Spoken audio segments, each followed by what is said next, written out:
Hello bachon, let's read this question. The question says magnitude of magnetic field at the center of the hexagonal shaped coil of side 10 cm, 50 turns and carrying current I ampere in units of mu naught by I by pi is key concept.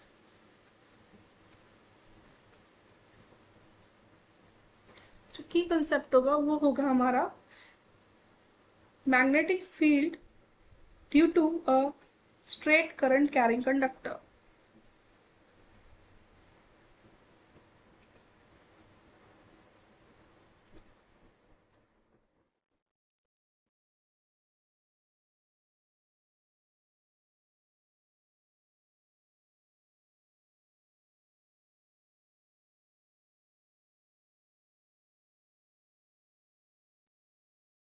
Due to a straight current carrying conductor, वो हमारा होता है B equals to mu naught I by 4 pi d sine alpha plus sine beta. जैसे कि अगर ये हमारी कोई वायर है ए बी और इसमें जो है करंट फ्लो कर रहा है हमारा इस डायरेक्शन में, लेट्स से करंट फ्लो कर रहा है और हमें जो मैग्नेटिक फील्ड निकालनी है वो इस पॉइंट पे निकालनी है। तो हम इससे इसको ज्वाइन करेंगे और इस पॉइंट से इस वायर पे जो हमारा परपेंडिकुलर होगा वो ये होगा। इसे हम कह रहे हैं डी, जो ये परपेंडिकुलर डिस्टेंस है उसको हम कह रहे हैं डी। और जो एंगल बन रहा है, एक एंगल हो जाएगा हमारा अल्फा और दूसरा एंगल हो जाएगा हमारा बीटा। ये है हमारा अल्फा और बीटा। तो क्वेश्चन के अकॉर्डिंग अगर हम प्रोसीड करते हैं तो क्वेश्चन में हमें गिवन है कि एक हेक्सागोनल शेप की कॉइल है। तो हेक्सागोनल शेप है, हेक्सागोनल जो शेप होगी वो हमारी कुछ होगी इस तरह से, 6 साइड्स होती हैं।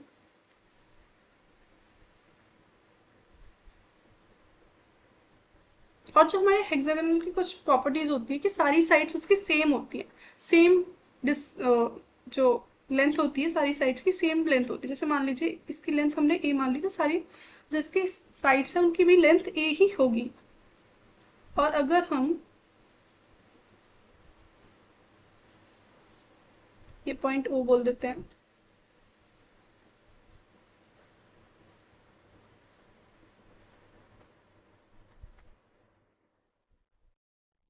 अगर करंट लेट्स से कि ऐसे फ्लो कर रहा है इसमें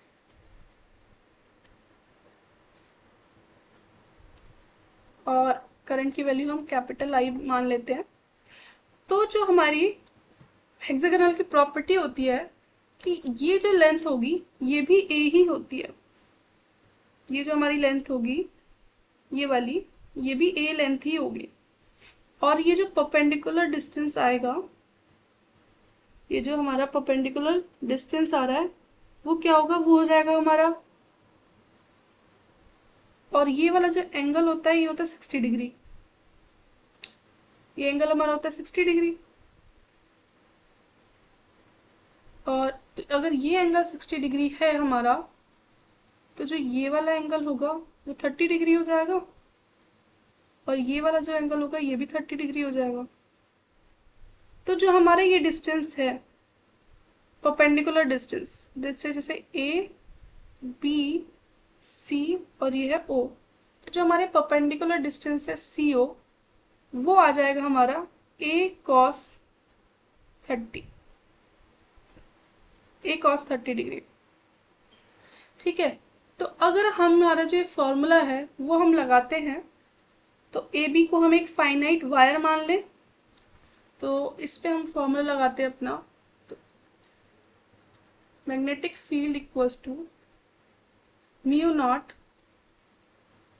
bye 4 pi I n perpendicular distance d, n है हमारा यहाँ पे number of turns, sine alpha plus sine beta तो डी हमारा परपेंडिकुलर डिस्टेंस है और डी की वैल्यू हमारी आई भी है a cos 30 डिग्री। तो यहाँ पे हम सारी वैल्यूज पुट कर देते हैं। Mu naught by 4 pi I, N हमारा नंबर ऑफ टर्न्स 50 गिवन है, डी हमारा है a cos 30 डिग्री। तो वैल्यू पुट कर देते हैं। a को हमने मीटर में चेंज कर दिया 0.1 √3/2, और एंगल हमारा अल्फा और बीटा की वैल्यू जो आई है 30 डिग्री आई है, वो भी पुट कर देते हैं। तो sine 30 plus sine 30 plus sine 30 degree. आगे हम इसको फर्दर सॉल्व करते हैं तो हमारा आ जाएगा mu naught I by 4 pi under the root 3/2 0.1 और ऊपर 50 की multiply due to number of turns into 1। Direction अगर हम निकालें इसकी by right hand thumb rule, तो जो हमारी डायरेक्शन ऑफ मैग्नेटिक फील्ड आएगी वो आएगी आउट ऑफ द प्लेन।